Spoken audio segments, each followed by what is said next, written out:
Genesis chapter 30.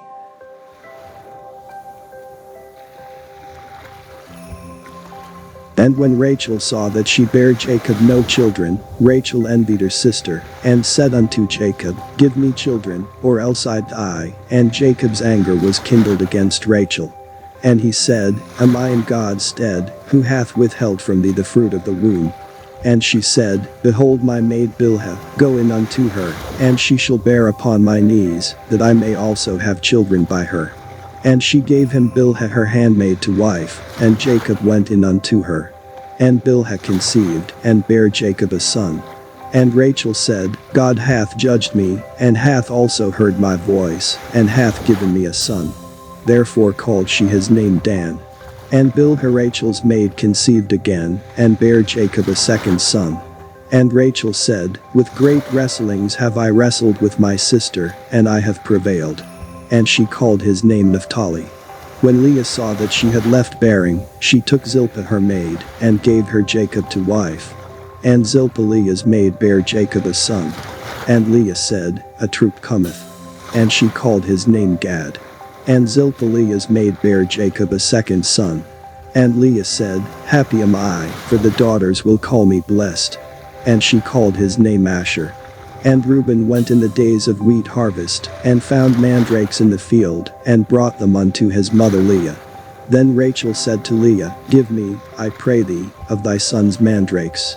And she said unto her, Is it a small matter that thou hast taken my husband? And wouldest thou take away my son's mandrakes also? And Rachel said, Therefore he shall lie with thee tonight for thy son's mandrakes. And Jacob came out of the field in evening, and Leah went out to meet him, and said, Thou must come in unto me, for surely I have hired thee with my son's mandrakes.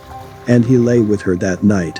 And God hearkened unto Leah, and she conceived, and bare Jacob the fifth son. And Leah said, God hath given me my hire, because I have given my maiden to my husband. And she called his name Issachar. And Leah conceived again, and bare Jacob the sixth son. And Leah said, God hath endued me with a good dowry, now will my husband dwell with me, because I have borne him 6 sons. And she called his name Zebulun. And afterward she bare a daughter, and called her name Dinah. And God remembered Rachel, and God hearkened to her, and opened her womb. And she conceived, and bare a son, and said, God hath taken away my reproach. And she called his name Joseph, and said, The Lord shall add to me another son.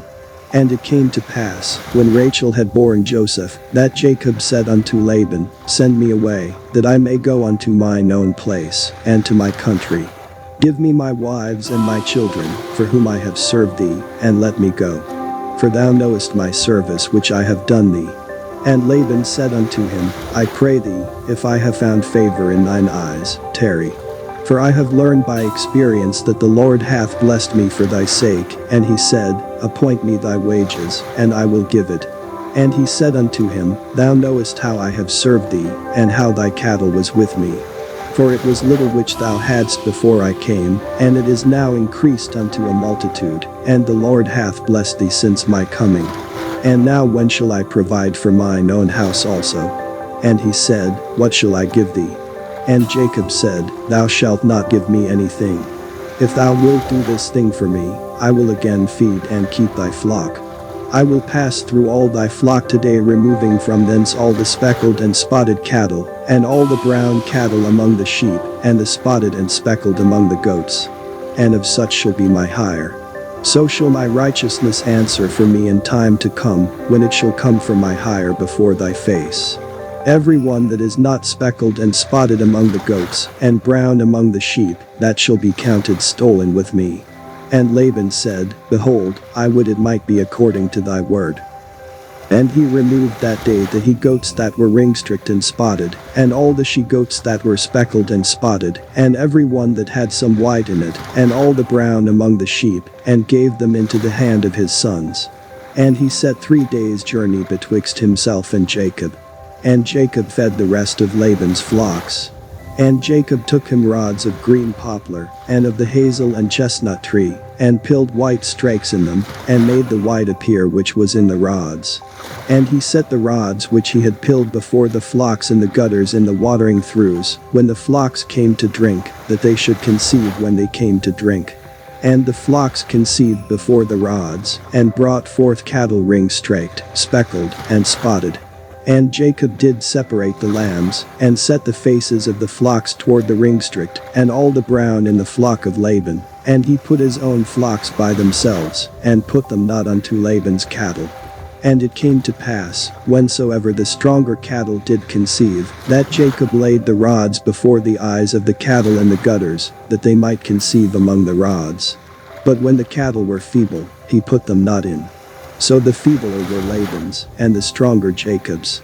And the man increased exceedingly, and had much cattle, and maidservants, and menservants, and camels, and asses.